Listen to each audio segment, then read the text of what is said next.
Hey everybody, welcome back to the Dungeon Dive. Daniel here. Alright, I'm here tonight with some thoughts on Legends Untold. This is a game from Inspiring Games. It was a Kickstarter that delivered in 2019. There were two sets. This set, The Great Sewers, which is a novice set, and then another novice set called The Weeping Caves. Excuse me. And I have actually combined my sets into one box to save some space, and we'll talk about that a little bit. But this is a really neat little game. Again, like a game I just reviewed, Dark Venture, this is a game that packs a big experience into a small box, and I really appreciate that. You might say that it's almost too big of an experience. It's a pretty complex game. Not complex in terms of like mechanisms, but complex in remembering a lot of the things that you have to do from phase to phase in a turn. So really what you're trying to do is you're trying to solve a quest, moving through a dungeon that is built with cards, having random encounters, both combat and non-combat, trying to solve the quest that you're on. Thematically, it's pretty standard fare. A couple of the things that it does different is your characters are not super heroic. So the two characters I'm playing as in this adventure are the Gutter Snipe and the Follower. And it almost reminds me of Dungeon Crawl Classic in the sense that you're kind of playing just like normal people who are trying to do heroic things for the good of their people. And it also reminds me a little bit, these character cards do remind me of the third edition of Fantasy Flight Games, their edition of the Warhammer Quest fantasy role-playing game. And for those of you who have seen those cards, I'm sure you can see the similarities as well. But basically you're going to be picking between 2 and 4 characters to form a party to go on a quest. And every character is armed with a knife as a base weapon, and they have a couple of different stats here that are going to help you solve different or overcome different stat checks and different encounters. And then each character is also going to be armed with a more powerful weapon, which can be used. This bow can be used any number of times. Some ranged weapons do have a certain number of ammo tokens that you can use. And I will talk about these weapon stats here, which is something that I really like in this game. And then another set of cards that you're going to be outfitting your character with are these skills.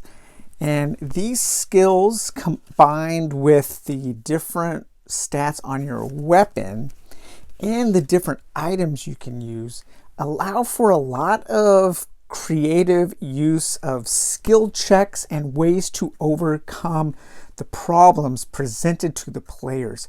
And I really like that. So each one of these skills, from which there is a large number to choose from. So I am playing these kind of like pre-generated characters, but you can create your own characters as well. And there are a huge number.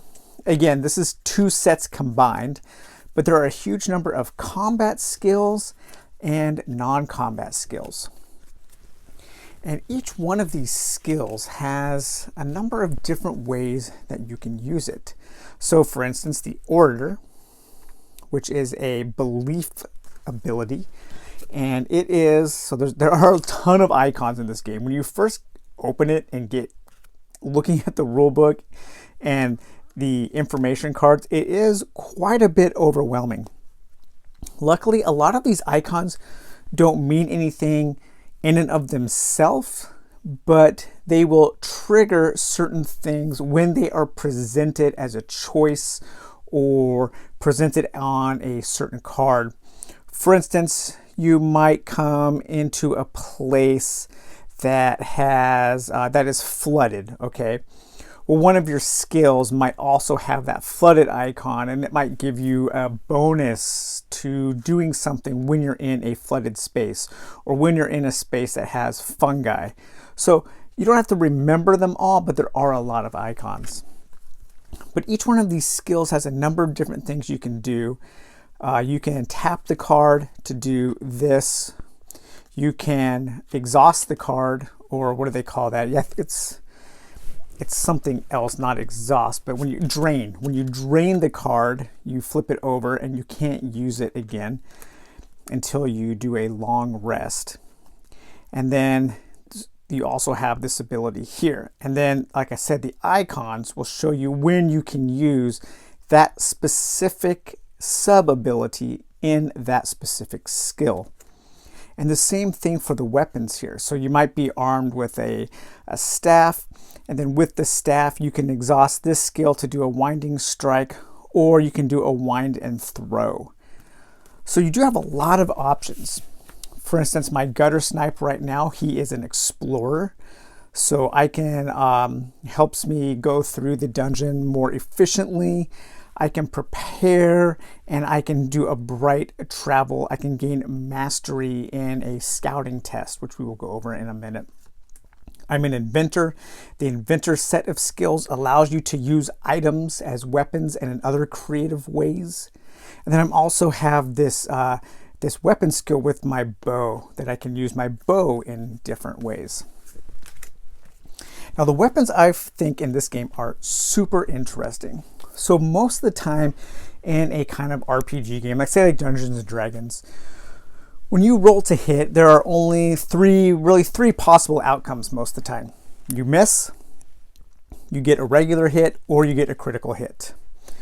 Well, in Legends Untold, there are a vast number of different outcomes that can happen when you roll your dice to attack.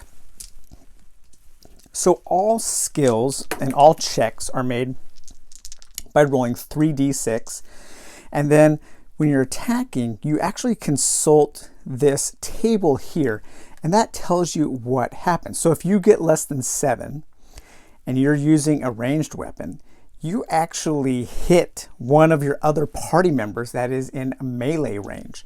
So that is really cool. So like if the gutter snipe is like holding back and he's firing away at a goblin or something, and my follower, you know, she's up close with her spear fighting melee, well, if he botches his roll, that arrow is actually going to hit the follower, and that is super cool.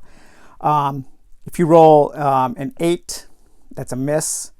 The next thing you can roll is if you roll an 11 or a 12, you get to advance, and that allows you to add advantage to the next attack that a hero makes that turn. If you get a 13 or a 14, you're going to do a regular hit, and then a 15, you're going to do, what did they call that? That was I'm trying to find it here.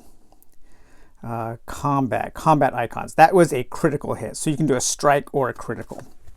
And the critical, again, it doesn't actually do more damage. Depending on the weapon, it'll give you a certain bonus to your next attack or something like that. So really, really neat system to determine what happens in combat. Melee is a little bit different. You still have the critical hit, the regular hit, you have an advance. This one is like an exchange of blows. This one is a fall back, so the enemy actually advances on you. And then the 8 is you take damage. And so you take damage and the enemies don't.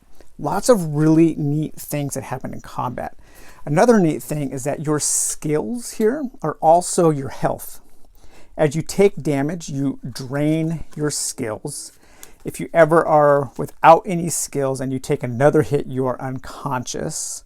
If you have any drained skills, you have to go to a campsite and you rest, and you spend a certain amount of time to get your skills back.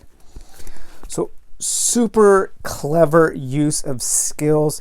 These cards have multiple uses, which I love when things are used in an economic fashion like that.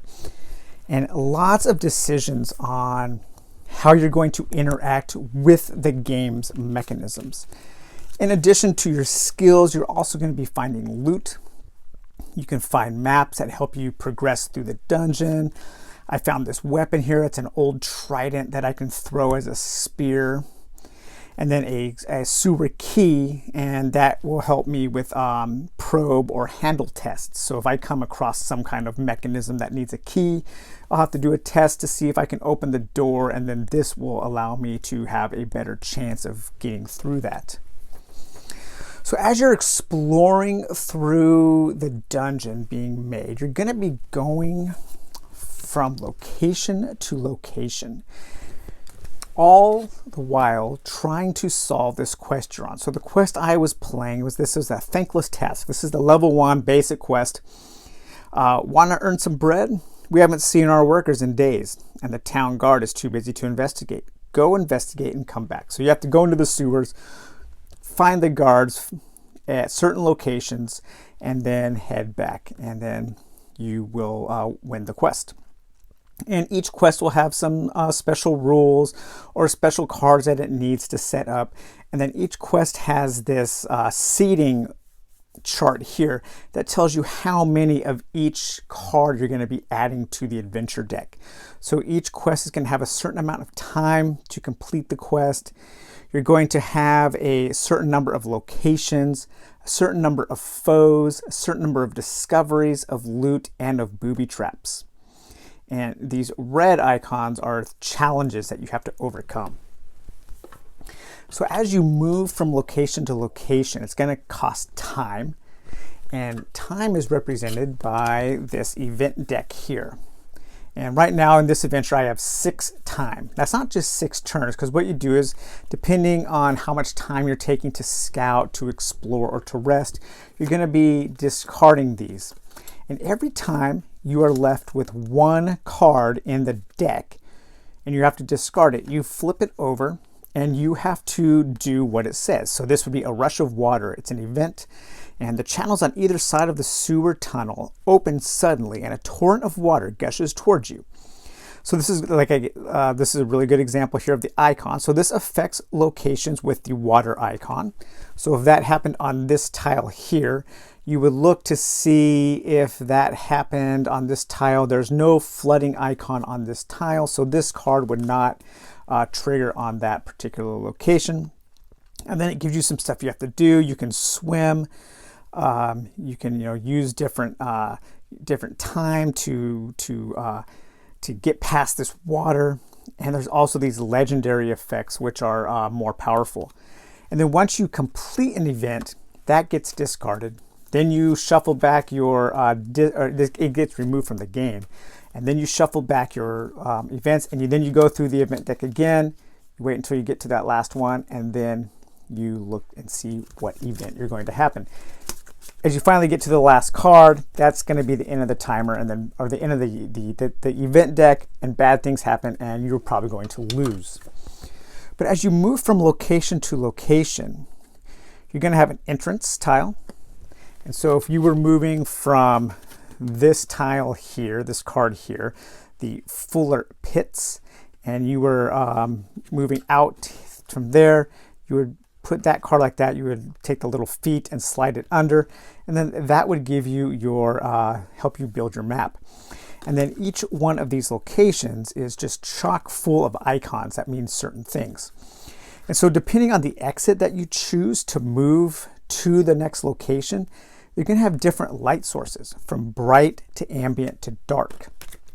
And depending on the light source, you're going to have to make a scout roll to see how prepared your party is for the next environment.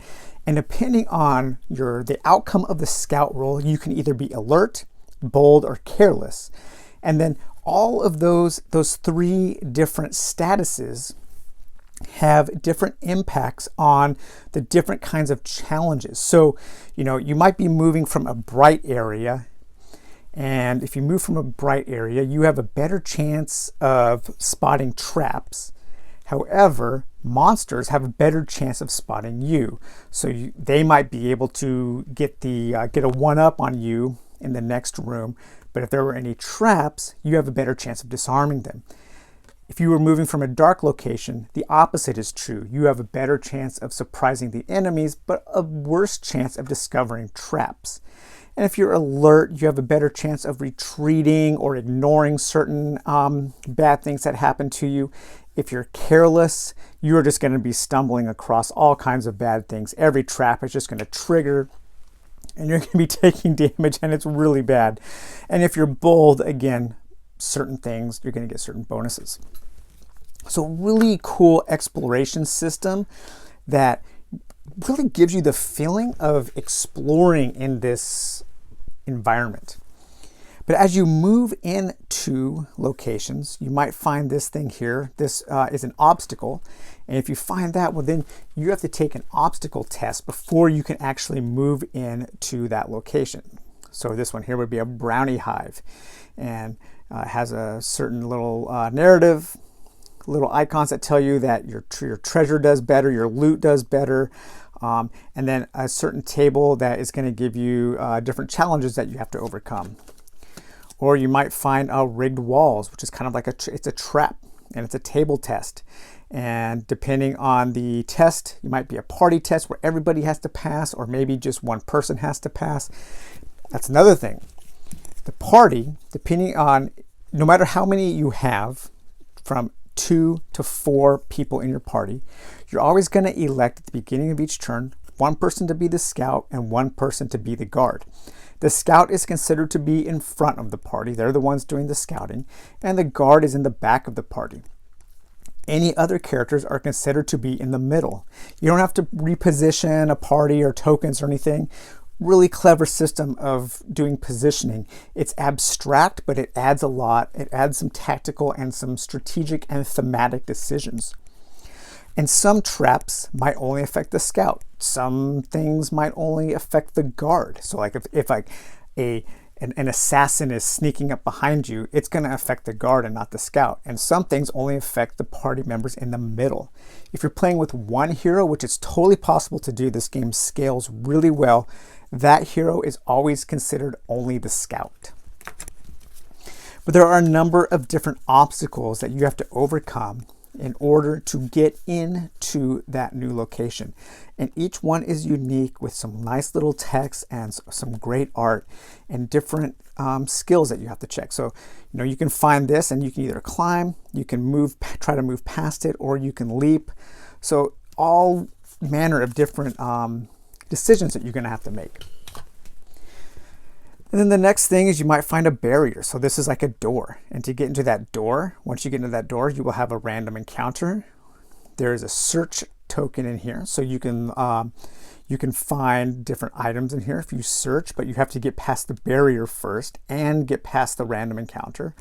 And then also on this card, when you get past the obstacle, you're going to have to face a foe. And then this card also has a couple icons that might add some additional effects depending on what skill is being used or items or what enemies you're going to be fighting. So the barriers here, you have a number of different barriers, and like I said, those represent different kinds of doors and portcullis, a barrel blockade, a sluice, a wisp wall, a minor sluice, one-way doors. So all kinds of different things as far as barriers. And then your adventure deck, you're going to make that up with different discoveries, which are like non-combat encounters. You have foes, which represent your enemies that you're going to be fighting. And depending on how many people in your party tells you how many enemies you're going to be fighting and their break point, which is like their morale that gets tested. You can find different weapons and different kinds of loot within the adventure deck. So all kinds of possibilities, booby traps, tons of really cool things can happen to you on this game. And that's really what the game is all about. It's all about exploring new locations, figuring out if your scouting skill was good, and then depending on if you are alert, bold, or careless, how are you going to deal with the different random encounters that come up. So I will say that the rulebook is actually pretty good. It is hefty. Like I said, this small game packs a huge punch. The rulebook itself is almost 50 pages, but there are a lot of examples, a lot of pictures. It's very well written, and for the most part, everything is covered. I think there's only a couple questions I had to look up on BGG while I was playing. It also gives you in the back some different ways that you can adjust the difficulty. You can play solo. You can create your own heroes. It goes over that. It suggests ways to play this game as an RPG. You can keep your characters from scenario to scenario, leveling up, getting more talents, getting more skills as you go. And then also the Kickstarter version, and I believe they are going to be releasing this at retail, came with 3 different booster packs. So a character for the character pack for the druid, a character pack for the alchemist, and some additional treasure. And so it tells you in each rulebook how you can use those little mini expansions. And then it also comes with a campaign book, which has an introduction scenario that kind of walks you through a game, which is a pretty nice way to learn it. But then it also has what's called a cinematic campaign, which basically just adds some text that you read in between the connected scenarios, and it gives you a little bit of backstory on some of the stronger boss enemies that you might be fighting. And it tells you something like certain things will happen if you win or lose. So there is a little bit of a story-driven campaign, and there also comes with a number of random campaigns or one-off scenarios. So you have, these are all the one-off scenarios, and depending on your level, so level 1 to 2, level 3 to 5, and level 6 to 8. Again, this is considered the novice set, so I'm sure they're going to be releasing a more advanced set that you probably go past level 8. And then all of these gold-faced scenarios are part of the cinematic campaign that's in that campaign book, and those are connected, and you have to play those in a certain order. So overall, I think this is a fantastic game. It is super clever in the way that it uses all of its mechanisms. It comes with a nice variety of stuff. Each of the sets is going to come with these great cards that tell you everything you need to know, tell you what all the icons mean. They're going to tell you what the different conditions are, like fire, fear, and poison. You're going to get a turn sequence that's going to walk through everything you need to do in a turn. You're going to get cards that help you do all the testing for the scouting test, the surprise test, the combat test, the basic tests, the stage tests, the table tests, and the party tests. This is, if you like stat checks, this is your game. You could call this Legends Untold : stat check the game. That is what you're doing a lot in this game. And you guys know I love games with stat checks, and so this is right up my alley. I do highly recommend, though, that you pick up, this was created by the creators. This is a player aid that goes through each of the phases of a turn in a flowchart order. And this is a fantastic way to play the game after you've read the rule book, and just have this set out on the table and go through it. And after a couple turns of doing each of these flowcharts, you will be 100% set in playing the game. It is a little overwhelming at first because, like I said, there is a lot going on in all of these cards. They cram a ton of information, but it doesn't feel like too much. The one thing I do wish is that there was a little more variety in each of the different kinds of cards. Like I said, I have combined my sets of the caves and the sewers, so I do have some additional obstacles, additional barriers, additional adventures, different kinds of monsters that I could fight, or different traps to face. I do definitely wish there were more traps. The traps are a little bit limited, so you're going to be seeing those quite frequently. I also wish there were more of the time events. And so just a little bit more variety. Like if they just added, 10 more cards to each deck, that would be super cool. They are going to be coming out with the next set. I believe that's going to be hitting on Kickstarter sometime this year. I am a little weary though, because they said on BGG that the designer said, we heard the feedback and you guys want more story. And I have a feeling what that means is they're going to be adding more things you have to be reading and taking out of the game and having your nose in a storybook. I really hope that's not what they mean, because this game does have a lot of story, and its story is created by the mechanisms. It's every time you face a challenge, you are creating a story about what happens and how you're using your skills. Yeah, you could play where you just say, okay, I'm convincing the sewer siren.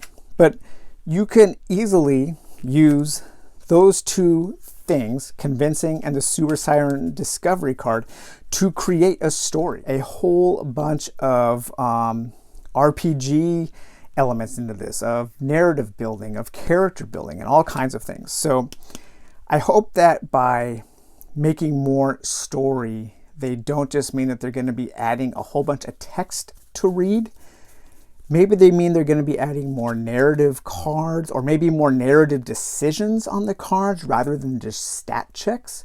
So that would be something that I would be interested in.